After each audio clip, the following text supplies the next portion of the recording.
몇 개월 후면 이 세상 산들의 가장 높은 산에 앉게 될 사람이 있습니다.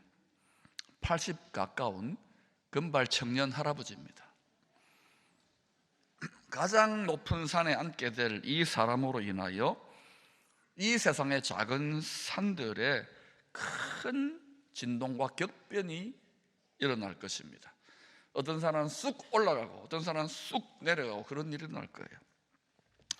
이코노미스트지는 가장 높은 산에 오를 이 사람이 펼칠 정책에 따라서 국가별 리스크를 그림으로 보여주었습니다. 제가 설명하는 동안 그 그림을 딱 그대로 두셔요. 저기 까만 데가 있죠. 어딘 것 같아요? 멕시코. 중국이 멕시코를 통해서 아마 우회 수출을 많이 해서 아마 좀 힘들어진 것 같아요. 또 이민자들이 그쪽으로 많이 불법 이민자들이 넘어오니까 가장 크게 흔들리게 될 5 산들의 점수를 예측해 보았는데, 멕시코 까맣죠? 71점, 독일 53점, 아마 중국하고 가까워서 그런 것 같아요. 중국 50점, 일본 49점, 캐나다 43점. 자, 그런데 이게 한국에게는 어떤 점수가 될지는 모르겠지만 여러분, 분명한 것은 하나님 아버지는 농부예요.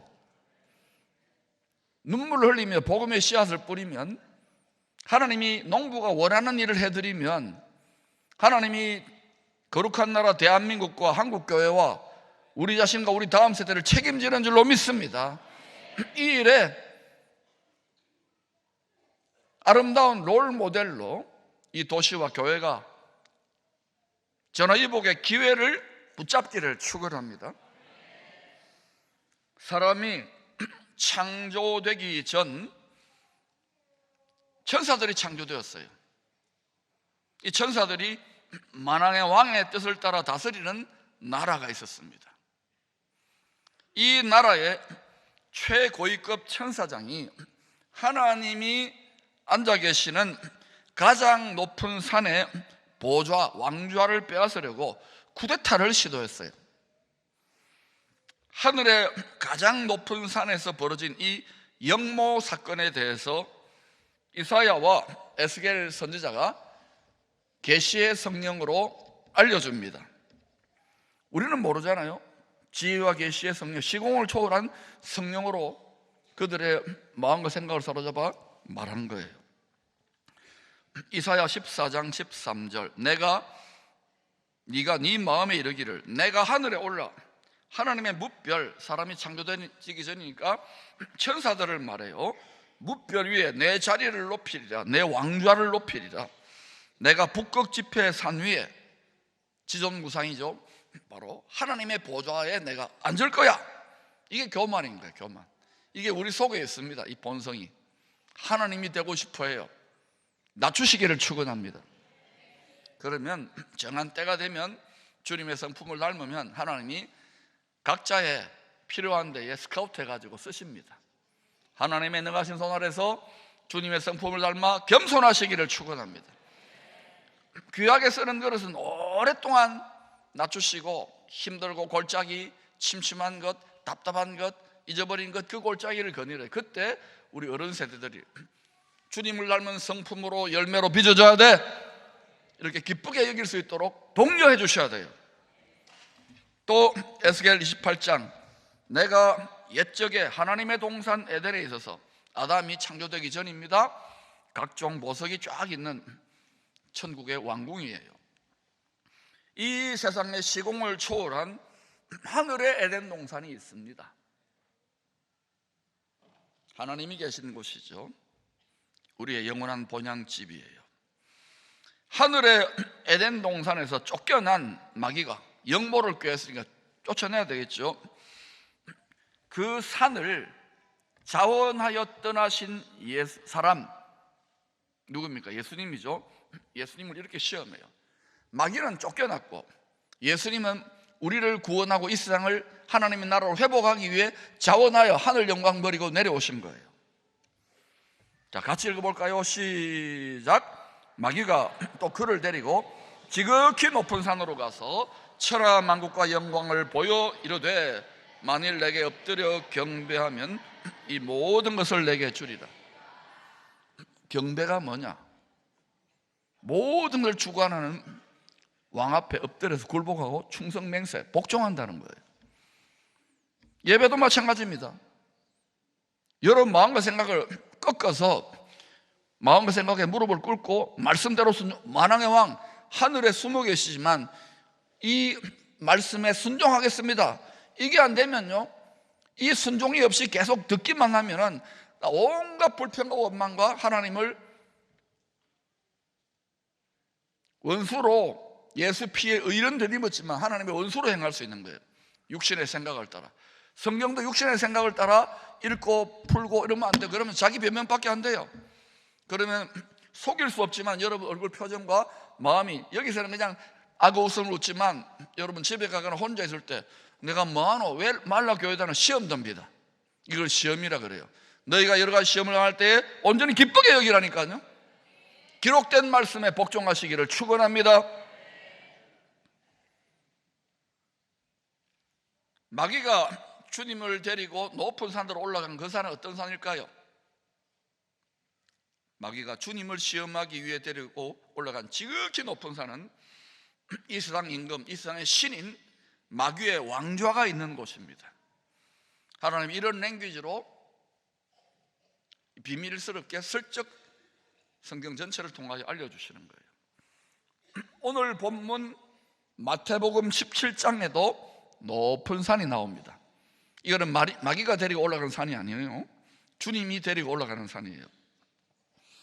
가장 높은 하나님의 동산, 이 땅에 있는 산이 아니라 하늘에 있는 하나님의 에덴 동산, 시공을 초월한 영원한 보좌가 있는 그 산에 계신 아버지의 영광을 아련할 수 있는 높은 산, 우리로 말하면 지극히 거룩하게 구별된 예배의 자리, 자기의 육의 모든 정욕과 생각을 다 주님께 반납하고, 죄인이니까 속사람 마음의 생각으로 성령으로만 인도받아서 자아가 죽은 자들만이 들어갈 수 있는 지성소 예배의 처소를 말해요.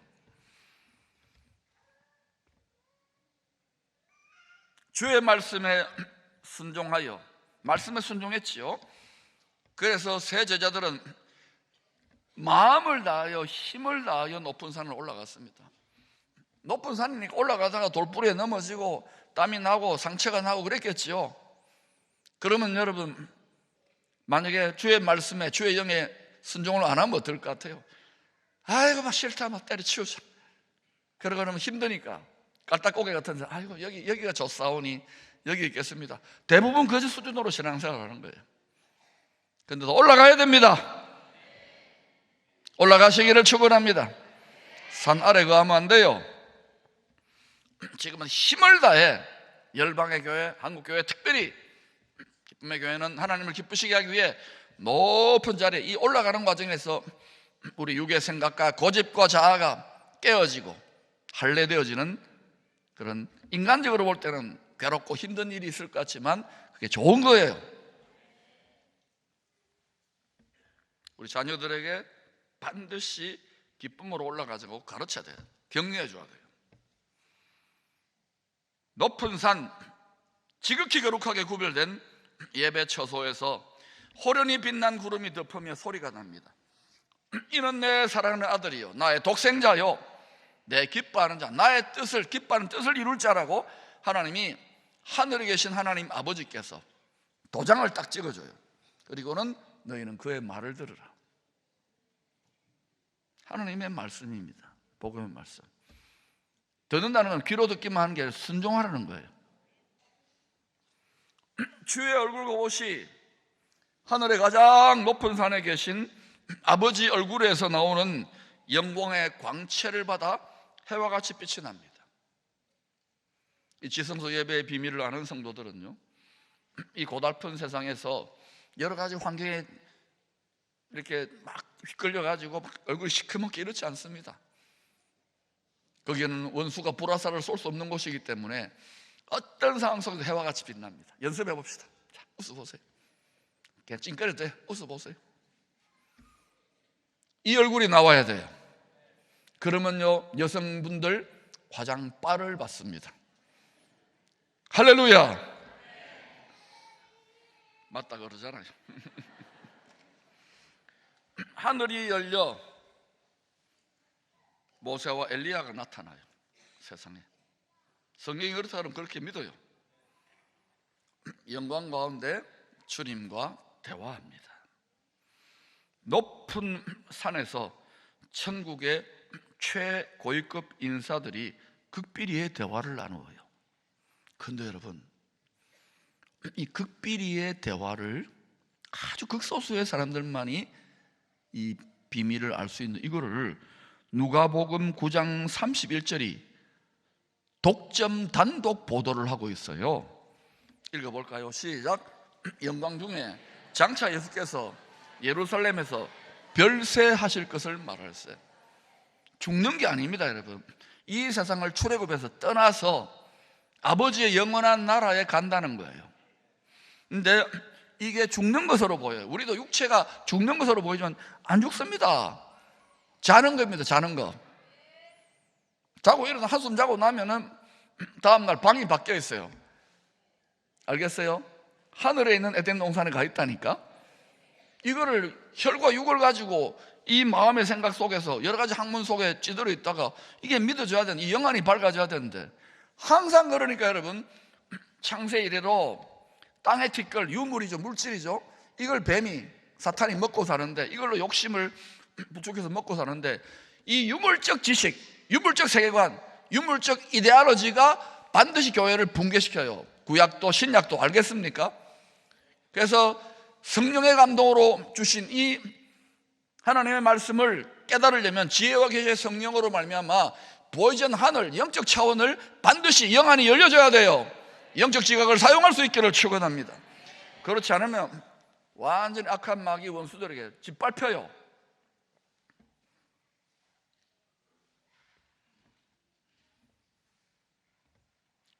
이 세상 임금 마귀의 압제에서 온 세상을 구원할 기름 부음 받은 왕이 6월절에 천국 고위급 인사들과 십자가에 죽으실 작전 계획을 의논합니다. 베드로는 이 모습을 보고 그 대화 내용을 엿듣고 또 초막절을 짓자고 해요. 6월절에 죽으시려고 하는데 초막을 짓자고 합니다. 다시 말합니다. 6월절에 십자가의 희생 제물이 되려고 하는데 그 계획을 나누는데 초막을 짓자고 합니다. 다시 이야기합니다. 6월절에 십자가 희생 제물이 되려고 하는데 초막을 짓자고 합니다. 이 황홀한 영광의 처소에 초막을 짓자. 이 의미가 뭐냐? 우리도요, 마음을 다해 힘을 다해 혼신을 다해 주님을 찾고 구하면 주의 성령이 우리 속사람을 사로잡아요. 그래서 독수리가 막 두 날개로 솟구치며 막 하늘을 향하여 솟구치 올라가는 것처럼 새 힘을 받습니다. 그래서 가장 높은 산에 있는 하늘의 성전산 그 보좌까지 날아오르게 돼요. 애기 독수리들은 자꾸 올라갔다가 떨어졌다가 낙심을 반복해야 됩니다. 그러나 큰 독수리가 되면 순식간에 속사람이 왔다리 갔다리 하는 거예요. 사람 천사 비슷하게. 그 보좌에 흐르는 생명수 강가에 마음의 뿌리가 닿을 때 어떤 일을 경험하느냐? 우리의 심령에 신령한 영적 환희와 깨달음과 기쁨과 회복과 놀라운 것이 강물처럼 흐르기 시작해요. 이것을 여러분에게 선물해 주고 싶다는 거예요. 누가? 주님이. 그런데 정직하게 말하면 교회 역사, 구약과 신약 역사를 다 통틀어서 이 비밀한 도움의 처소에 가 닿는 지성소 예배자들은 항상 극소수였어요. 높은 산 위에 거하시기를 축원합니다. 하늘에 있는 성전의 지성소 은혜의 보좌 앞에 지금부터 오르락 내려갈 수 있도록 심령이, 성품이 연단되어져야 돼요. 그러나 이 영적 환희와 감동의 자리에 초막을 짓는 것은 하나님의 뜻이 아니에요. 초막 풀로 되지, 육체는 풀과 같고 여기가 좋사오니 황홀해요, 은혜예요, 달콤해요. 한 번씩은 맛보게 해주시잖아요. 거기에 그거 착 찾아서 엄마 찾아 산말리 하면 안 된다고요. 잘못된 게 아니라 여러분이 왜 광야와 같이 불평과 원망과 깨어짐과 어둠과 좌절과 낙심과 골짜기 경험을 하는가? 여기가 아닌 게벼 하늘 위에 있다는 거예요. 능력의 원천, 도움의 원천, 공급의 원천, 기쁨의 원천. 원천을 신령한 우물을 파고 또 파고 하라고 지난 2주 동안 계속 여러분한테 말씀드린 거예요. 근데도요, 우리는 육신의 생각과 사고방식에 완전히 잔인하고 흉악하게 결박됐기 때문에 이것을 바꾸기가 참 힘들더라고요. 그래서 하나님이 때때로 고난과 시련이라는 그런 사랑의 채찍으로 우리를 도와주셔요. 해석을 완전히 달리 해야 되는 거예요. 보좌로부터 흐르는 생명수의 강, 성령의 강을 맛본 후에는 그다음 거기가 좋사오니 초막 지으면 안 돼. 거기에 신비 속에 머물면 신비주의는 반드시 타락합니다. 자기 십자가를 지고 자기 십자가를 져야 돼요. 주님처럼 산 아래 이 시궁창과 같은 세상으로 내려가 생명수를, 복음을, 성령의 권능을, 축복을, 은혜를 흘려보내야 되는 것입니다. 이게 왜 잘 안 되느냐? 외치는 자는만 잘 안 되느냐? 교회 성도들, 복음을 외치는 또 성도들의 이 심령이 이 세상이 점점 세속화가 되니까 세상 것과 짝해서 시궁창물이 올라오기 시작하는 거예요. 더러워지기 시작하는 거예요. 장사하는 집이 되고 강도의 소굴처럼 되어지면 그걸 하나님이 멸해요. 그러므로 지금은 열심으로 우리 하늘에 있는 일급수 상수원을 흘려보낼 수 있도록 우리 중수도인 우리 마음과 생각을 칼로 찌르고 말씀의 칼을 말합니다. 정결하게 하고 씻어내고 콜레스테롤 혈관에 끼는 거 싫어하잖아요. 그것처럼 계속 구약 신약을 먹어서 깨끗하게 해야 됩니다.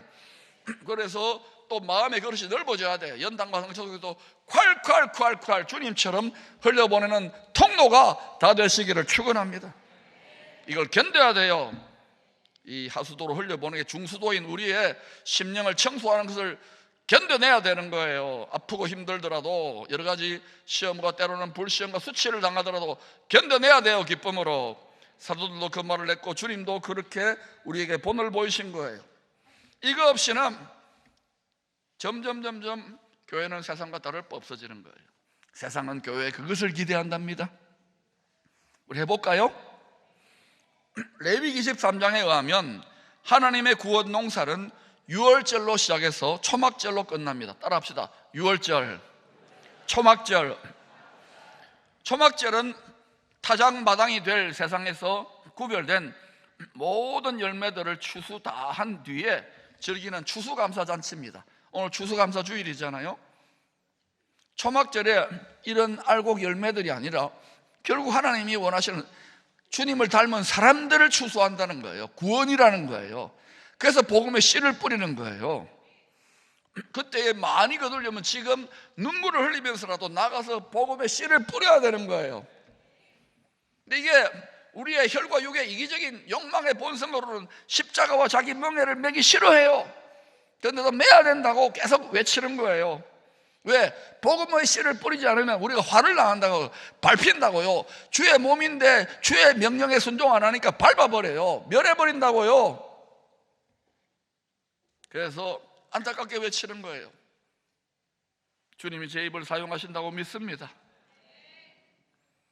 타작마당으로 변할 때 앞으로 마지막 추수는요 7년인데 이때는요 이스라엘 중심으로 타작 기계가 돼가지고 엄청난 추수가 일어나요. 왜? 땅에 소망을 두기가 힘들어지니까. 땅이 어떻게 되느냐? 히브리서 12장에 말씀한 것처럼 추수를 마무리하기 위해서 하늘과 땅을 흔들어 키질할 것입니다. 진동한다는 거. 그런데도 이게 무슨 소린지를 모르고 아이고 이 세상이 왜 이러냐, 성경 말씀과 지식대로 평소에 순종하고 연단되지 않으면 그때 가서 하지 못합니다. 믿지 않고 복음을 믿지 않고 불순종하는 자들은 쭉정이와 가라지처럼 추수되지 못할 것입니다. 복음을 믿고 순종하는 자들은 알곡으로 추수될 것입니다. 그러므로 우리 어른 세대들은 우리 자신이 알곡이 돼야 되고 주님을 닮은 먼저는 성품의 열매를 점검하십시오. 입술의 열매를 점검하십시오. 삶의 열매를 점검하십시오. 그뿐만 아니라 우리 자녀들에게 이 탁월한, 이 땅만이 아니라 저 영원한 나라를 바라보며 이 탁월한 삶의 방식을 가르쳐야 돼요. 알곡으로 함께 추수되어져 가자. 이렇게 자녀들에게 이 신앙생활과 믿음 생활을 즐거워할 수 있도록 환경을 바꾸고 지혜를 구하시기를 축복합니다. 율법이 아니에요. 큰 기쁨의 좋은 소식인 거예요. 이걸 우리가 누릴 수 있어야 돼요. 유대인들은요, 약 3,400여 년 동안 구원농사의 마지막 절기인 초막절 추수감사잔치를 지켜왔습니다. 그런데 예수 그리스도 안에 숨겨둔 천국 복음의 비밀을 모른 채로 초막을 짓고 종려나무 가지를 흔들며 초막절을 지켜왔어요. 저렇게 우리 몸을 말하는 거예요. 그래서 막 초막절 때 종려나무 가지를 흔들어요. 주님이 높은 산에서 극비리에 나눈 그리스도의 나라를 회복하는 십자가 작전을 개시했을 때가 초막절이 아닙니다. 어떤 때입니까? 유월절. 따라 유월절. 유월절에 희생제물이 됐잖아요. 초막절이 아니라 유월절입니다. 이걸 기억해 놓으세요. 유월절에 십자가의 희생제물로 죽기 위해서 예루살렘으로 입성하시는 거예요. 높은 산에서 알려주시고 누가복음 신문에만 딱 보도를 해주시고 단독 보도하게 하시고 이제 제자들에게 내가 죽어 부활하고 난 다음에 말하라고 그렇게 한 거예요. 그러니까 죽기 위해 유월절에 예루살렘으로 들어갑니다. 요한복음 12장 13절은 유월절을 지키러 온 수많은 유대인들, 지난 1400년 동안 예수님 오시기 전까지 모세 때부터 계속 지켜왔거든요. 이 사람들이 고집스럽잖아요. 수많은 유대인들이 나귀를 타고, 어린 나귀를 탔어요. 예수님이 예루살렘에 입성하는 주님을 영접하는 모습을 이렇게 기록했어요. 자, 같이 한번 볼까요? 시작. 종려나무 가지를 맞으러 나가 외치되 호산나 찬송하리로다. 주의 이름으로 오시는 이 곧 이스라엘의 왕이시여 하더라. 이때 다윗의 이름으로 온다고 성경은 기록해 있죠. 이 종려나무 어제 주문했습니다. 이것은 부활 승리를 상징하는 나무입니다. 불로 다 태워져도 밑에 밑동 그루터기 뿌리만 있으면 다시 올라와요. 불심판. 레위기 23장의 구원 리허설 대본에는 초막절에 예루살렘으로 오실 메시아를 영접할 때 이 종려나무 가지를 흔들며 영접하라고 했어요. 노래 부르며 기뻐하라고, 잔치 벌이라고. 그런데 요한복음 12장에서 예수님은 지금 유월절에 십자가에 죽기 위해 메시아긴 메시아인데 죽기 위해 예루살렘으로 입성해요. 그런데 당시에 유월절을 지키기 위해서, 초막절에 유월절을 지키기 위해서 온 이스라엘 민중들이 이야, 이 유월절 메시아인데, 유월절에 죽어야 될 메시아인데 초막절의 메시아, 당장 로마 치하에서 로마를 뒤집어 엎고 정권을, 그리스도의 나라 하나님의 왕국을 회복할 그 구세주로 믿고 막 열렬하게 환영했던 거예요.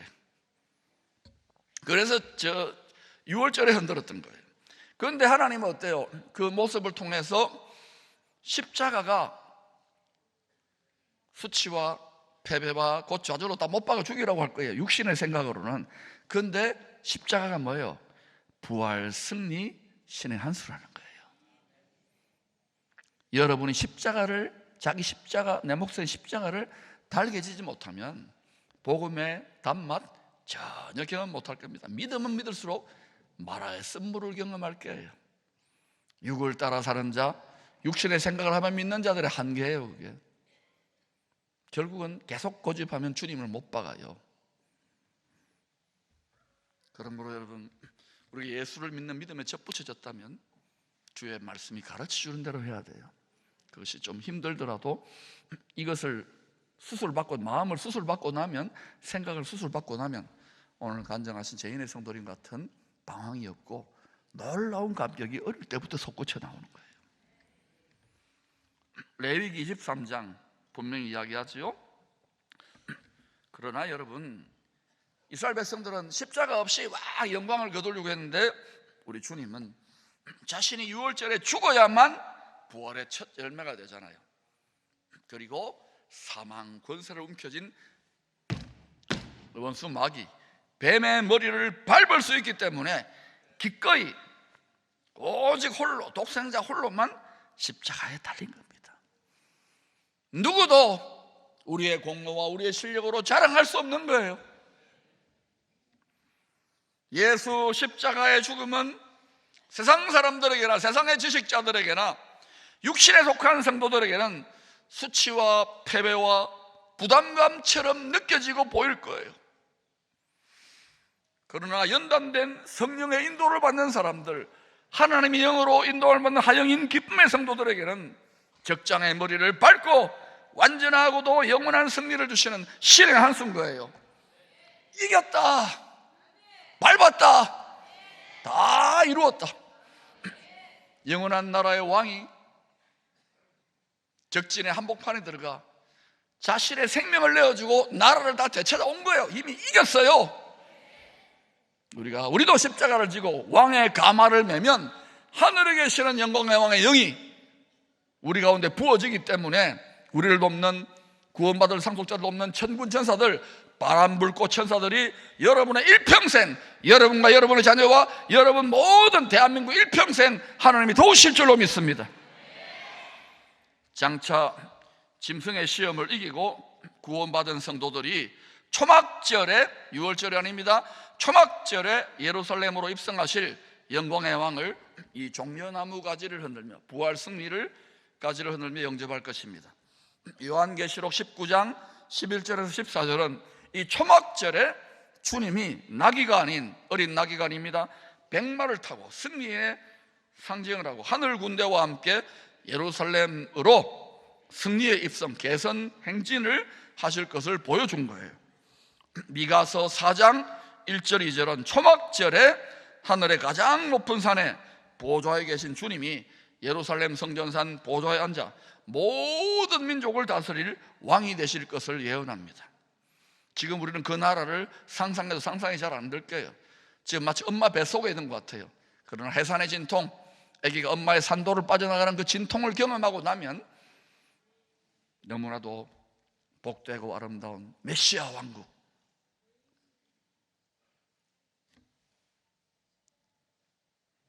주님의 생명수가 물이, 생수의 물이 바다를, 죄악의 시궁창 같은 바다를 덮는 것 같은 예수 그리스도의 영광을 자랑하는 그 나라가 반드시 펼쳐집니다. 이것이 우리의 복된 소망인 줄로 믿습니다. 그 미가서 4장의 예언을 같이 읽어봅시다. 시작. 끝날에 이르는 여호와의 전의 산이 예루살렘입니다. 산들의 꼭대기에 굳게 서며 모든 나라들 위에 뛰어나고 민족들이 그리로 몰려갈 것이라. 곧 많은 이방 사람들이 가며 이르기를, 오라, 우리가 여호와의 산에 올라가서 야곱의 하나님의 전에 이르자. 그가 그의 도를 가지고 우리에게 가르칠 것이라. 우리가 그의 길로 행하리라 하리니 이는 율법이 시온에서 나올 것이요 복음이 예루살렘에서부터 나올 것입니다.